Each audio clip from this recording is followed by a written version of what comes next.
सा कौवा। एक जंगल में एक कौवा रहती थी। वह बहुत दूर के दोस्त से मिलने उड़ते हुए जा रही थी। ऐसे थोड़ी दूर जाते ही कौवे को बहुत प्यास लगी। वे शायद गर्मियों के मौसम थे। कितना ढूंढने पर भी उसे पानी कहीं भी नहीं दिखे। ऊपर से बहुत ज्यादा गर्मी थी। बहुत प्यास लगी है और यहाँ कहीं एक बूंद की भी पानी नहीं दिख रहा। अब मैं क्या करूँ? बोलते हुए कौवा प्यासा ही आगे बढ़ने लगी। उधर के नदी, तालाब, कुएं सारे सूखे हुए दिखे। कौवा इधर उधर उड़ती हुई पानी को ढूंढ रही थी। कुछ दूर में उसे एक घर दिखा तो वह तुरंत उड़कर उस घर गई और बोली, लगता है कि घर में कोई नहीं है। कम से कम यहाँ तो मेरी प्यास बुझेगी ना। बोलते हुए आसपास पानी के लिए देख रही थी। कुछ ही दूर में कौवे को एक घड़ा दिखा। इधर कोई घड़ा है, उसमें पक्का पानी होगा। सोचकर खुशी से पानी पीने के लिए घड़े के पास गई और घड़े में घुसकर देखी तो उसे पानी पीने नहीं आ रहा था, क्योंकि पानी बहुत अंदर तक थे। इससे कौवा नीचे की पानी कैसे पिए करके सोचने लगी। कुछ तो उपाय सोचना ही होगा। सोचते हुए आसपास देखी तो उसे पास ही कुछ पत्थर दिखे। उन पत्थरों को देखते ही उसे एक उपाय सूझी। एक एक पत्थर को अपने चोंच से पकड़कर उस घड़े में डालने लगी। ऐसे कुछ पत्थरों को डालते ही घड़े का पानी ऊपर आने लगा। कौवे ने उस पानी को पीकर अपनी प्यास बुझा लिया। फिर वह खुशी से उड़ती हुई जाकर अपने दोस्त से मिली। इस कहानी की शिक्षा है कि हम अपनी बुद्धि से किसी भी काम में सफल हो सकते हैं। लोमड़ी का लालच। एक जंगल था। उस जंगल में एक लोमड़ी रहती थी। उसकी चालाकी के बारे में जानने वाले सारे जानवर उससे बचकर ही रहते थे। इससे उसे कुछ भी खाने के लिए नहीं मिल रहा था। इसीलिए वो हरे भरे पत्ते खाते हुए जीवन का गुजारा करने लगी। वह बहुत थक कर ना चल पाते हुए भोजन को ढूंढने में लगी थी। उस लोमड़ी को एक बिल्ली दिखी। कैसे हो दोस्त? पूछने लगी। क्या बोलूं, खाने के लिए भोजन ही नहीं मिल रहा है। देखो ना मैं कैसी बन गई। बिल्ली को लोमड़ी को ऐसे देख बहुत दुख हुआ और बिल्ली ने कहा, मेरे साथ आओ दोस्त। इधर पास के ही घर में एक दावत हो रही है। किसी की नजर में ना आते हुए उस घर में घुसकर अच्छा भोजन खाकर किसी को पता तक ना लगते हुए चले आएंगे। के मुंह में पानी आ गए। वह बहुत ही उत्साहित हुई और बिल्ली को ले जाने के लिए जल्दी करने लगी। दोनों मिलकर दावत के घर की खिड़की से धीरे से अंदर घुसे। बिल्ली ने एक एक पकवानों को थोड़ा थोड़ा खा के छोड़ दिया, पर लोमड़ी लालच से ये लालची लोमड़ी जी भर के खाने लगी। बिल्ली के बोलने पर भी वो नहीं सुनी। अब फिर से नहीं मिलेगा सोचकर बहुत देर तक खाती रही। तभी कुछ हलचल होने से बिल्ली झट से खिड़की से बाहर कूद गई। लोमड़ी खिड़की से बाहर आने के लिए प्रयास करने पर भी वो नहीं आ पाई, क्योंकि आते समय उसकी हड्डी सूखने पर वह खिड़की में आसानी से कूद गई। पर अब पेट भर के खाने पर खिड़की से बाहर नहीं कूद पाई। तब उस घर के मालिक के आने पर उसने एक उपाय सोचकर तुरंत बेहोश होने का नाटक किया। वो देख उस घर के मालिक ने कहा, अरे ये मनहूस लोमड़ी को हमारे घर आके ही मरना था क्या?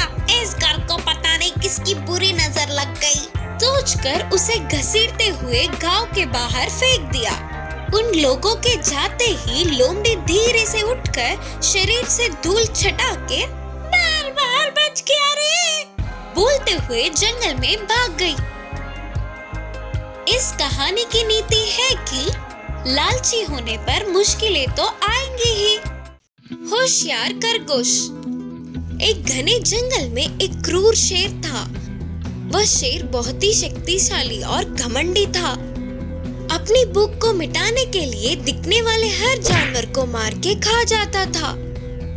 इससे जंगल के सारे जानवर शेर के नाम से ही डर के कांप जाते थे। अब ऐसे ही चलता रहा तो जंगल में कोई भी जानवर नहीं बचेगा। डरने लगे। फिर एक दिन सारे जानवरों ने इस समस्या पर चर्चा किया और शेर के साथ बातचीत करने का निर्णय किया। शेर से दोस्ती का हाथ बढ़ाते हुए एक समझौते पर पहुंचकर इस समस्या का समाधान करने की सोचे। एक दिन एक बड़े से पेड़ के नीचे इकट्ठा हुए। चर्चे में हाजिर होने के लिए सारे जानवरों ने शेर को न्योता दिया। चर्चों में जानवरों की तरफ से बंदर ने कहा, महाराज शेर, आप हमारे राजा हो और ये हमारा सौभाग्य है, आप इस चर्चे में आए हैं। हम बहुत खुश हुए। बस करो तारीफें। पहले ये बताओ कि ये चर्चा किस लिए करके गरजते हुए पूछा। तो सारे जानवर एक दूसरे को देखने लगे। वे सभी बात शुरू करने की हिम्मत जुटाने में लगे थे। फिर थोड़ी साहस से हिरन ने कहा, महाराज जी, आप आपके आहार के लिए हमें मार रहे हैं, सही है, लेकिन जितनी जरूरत है उससे ज्यादा मारना ठीक नहीं। आप ऐसे जानवरों के मारते जाओगे तो जल्द ही जंगल में एक भी जानवर नहीं बचेगा। इसीलिए तुरंत शेर ने गरजते हुए कहा, इसीलिए क्या? मैं क्या चाहिए?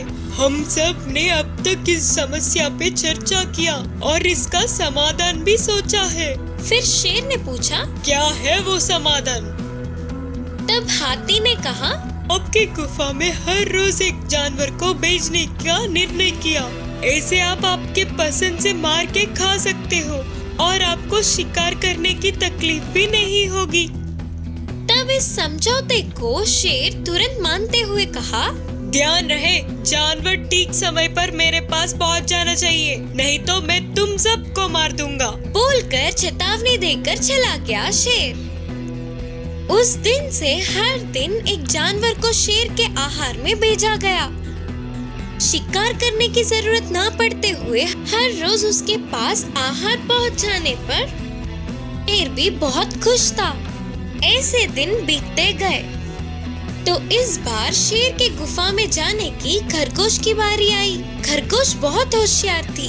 वह जाते जाते खुद को ही नहीं बल्कि जंगल के सारे जानवरों को बचाने की योजना बनाने में लगी थी। इतने में रास्ते के कुएं को देखते ही उसे झट से एक उपाय मिली और वह जानबूझ के ही शेर के पास समय से देर पहुंची। तब तक भूख से तड़पने वाला शेर को आहार में एक छोटी सी खरगोश को देख उसे बहुत गुस्सा आया तो सभी को मार दूंगा बोलते हुए गरजा।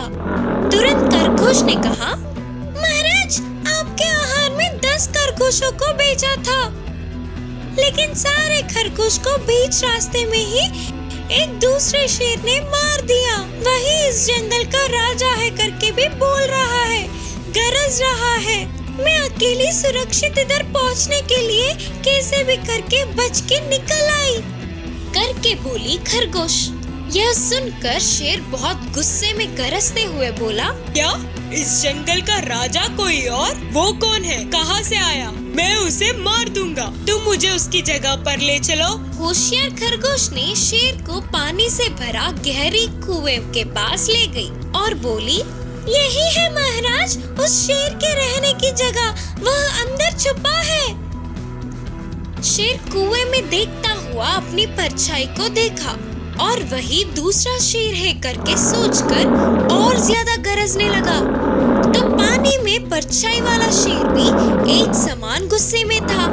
फिर उसे मारने के लिए गरजता हुआ शेर कुएं में कूद गया और क्या था, शेर गहरे कुएं में डूबकर मर गया। होशियार खरगोश खुशी से बाकी जानवरों के पास लौट के पूरी बात का विवरण किया।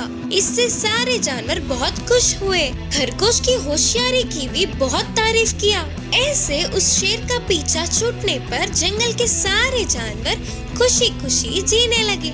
इस कहानी की नीति है कि शरीर के बल पे बुद्धि का बल भारी पड़ता है।